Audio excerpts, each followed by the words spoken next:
Hands Family. Assalamualaikum warahmatullahi wabarakatuh. Selamat datang kembali di channel Hands Family. Di video kali ini, Hands Family akan memberikan tutorial cara membuat bunga carnation dari kain panel. Sebelum mengikuti langkah-langkahnya, jangan lupa klik tombol subscribe. Terima kasih.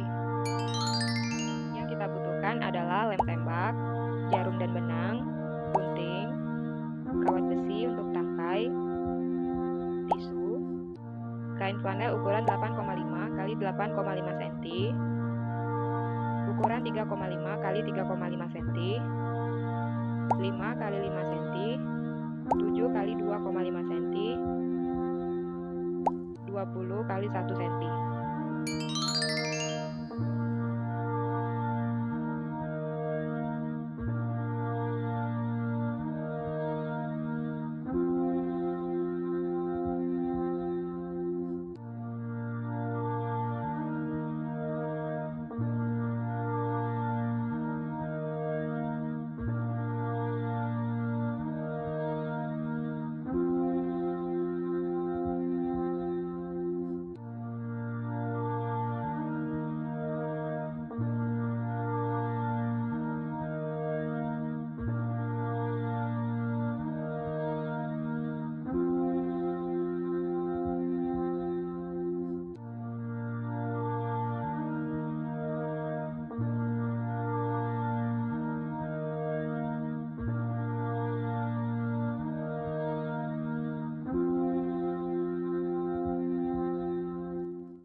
tutorial kita kali ini, jangan lupa like, subscribe, dan nyalakan tombol lonceng.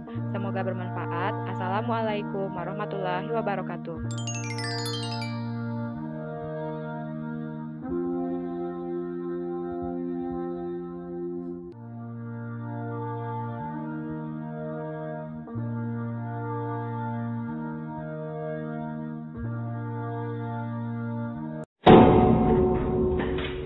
Hands family.